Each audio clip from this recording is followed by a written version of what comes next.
Europe 1, il est 9h30, voici le journal des médias de Guillaume Janton. Bonjour, à la une ce matin, TF1 va recevoir les 11 candidats à la présidentielle, un par un après le journal de 20h. On connaît la date du lancement de 10% saison 2 et Norbert Tarrer en quotidienne sur M6 dès le mois prochain. On commence avec les 11 candidats à la présidentielle qui seront bientôt invités de TF1, alors cette fois non pas pour un débat, mais pour des entretiens individuels après le 20h. À moins d'un mois du premier tour, la première chaîne d'Europe accorde de plus en plus de place à la campagne présidentielle sur son antenne. Le 10 avril prochain, TF1 lancera un nouveau programme quotidien baptisé Moi Président, un module d'une vingtaine de minutes programmé juste après le journal de 20h, dans lequel Anne-Claire Coudray et Gilles Boulot recevront chaque jour un candidat qui devra notamment se projeter à l'Elysée.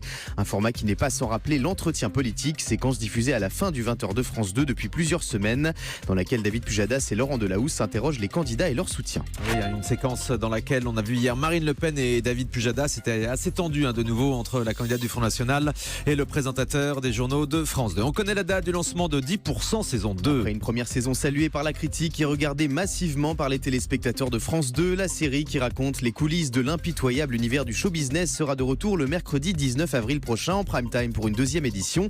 6 épisodes inédits avec au casting une pluie de vedettes, Virginie Efira, Isabelle Adjani, Fabrice Lucchini et bien d'autres. Camille Cotin, l'héroïne de 10%, nous explique en quoi cette saison 2 est différente de la première. On l'écoute au micro européen de Benjamin Rabier. Les intrigues effectivement des guests sont encore plus développées. Ils arrivent à installer très rapidement des choses très concrètes et en même temps très touchantes.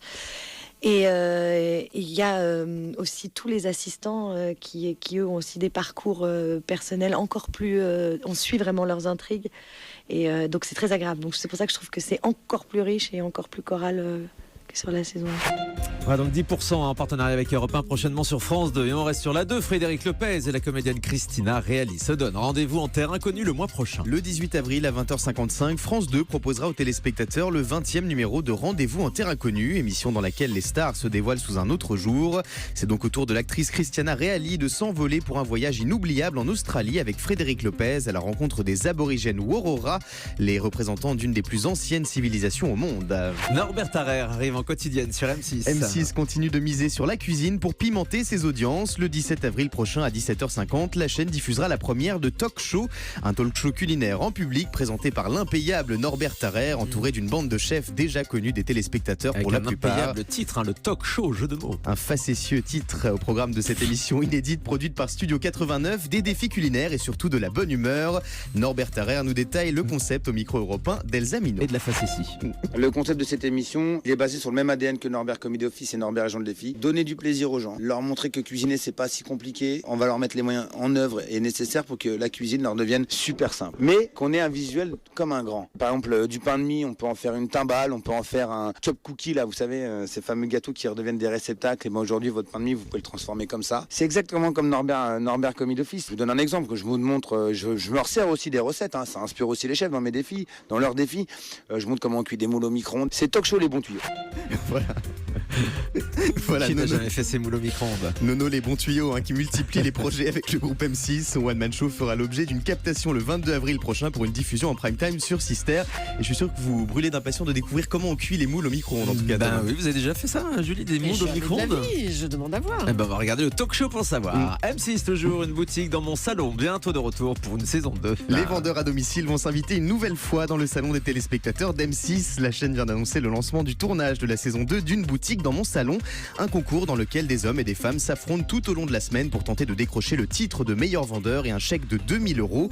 Un format testé l'été dernier par M6 avec des audiences correctes à 17h30, 700 000 téléspectateurs en moyenne. TF1 décline son téléfilm Coup de foudre à Jaipur. En octobre dernier, le téléfilm Coup de foudre à Jaipur avec Ryan Bensetti et Lucie Lucas avait réuni 4 500 000 téléspectateurs devant TF1. Pardon. Un vrai succès qui a convaincu la une de décliner cette fiction. Un deuxième volet baptisé Coup de foudre à Noël est déjà en plein tournage. Cette fois-ci, les acteurs quitteront la chaleur de l'Inde pour une destination. C'est toujours le truc de Talk Chef là. Non, il est sur les moules dans le micro-ondes. Ah bon, mais rien vous amuse. C'est vrai. Les acteurs quitteront la chaleur de l'Inde pour une destination glaciale, la Laponie. Thomas Sisley et Julie de Bonac camperont les rôles principaux de ce film à découvrir prochainement sur TF1. L'édition 2017 de l'Eurovision va être diffusée au cinéma. Oui, pour la première fois de son histoire, le concours annuel de chant s'invite au cinéma. En plus de la retransmission sur France 2, la finale de l'Eurovision sera diffusée en direct dans toutes les salles CGR. Ce sera le samedi 13 mai prochain à 21h. L'occasion de se délecter de la prestation de la jolie Alma sur grand écran. Et attention Thomas, je sais que ça peut vous intéresser. Ah oui ? Pour tout achat d'un billet, vous recevrez une carte postale collector de l'Eurovision pour écrire à vos amis. Voilà. Eh ben, très belle opération. Donc rendez-vous dans toutes les salles de cinéma. Qui écrit des cartes postales encore ? Bah vous Ah bah, Ah, si, moi, d'accord. j'en ai Ah, pas bah oui. encore. Ah, vous envoyez des cartes postales. Ouais. Eh ben voilà. Bon. Je vais vous envoyer cette carte postale collector de l'Eurovision. C'est pas n'importe Ouais, quoi. Allez, on dédicacé. termine avec le chiffre du jour. 2 millions d'euros, c'est le montant des dons récoltés par la star du web Jérôme Jarre pour financer son opération humanitaire en Somalie. Grâce à la générosité des donneurs, 90 000 litres d'eau et des tonnes de nourriture ont été distribués ces derniers jours. Ouais, super opération. On a eu l'occasion de vous en parler il y a quelques jours dans cette émission. Merci beaucoup, Guillaume Janton.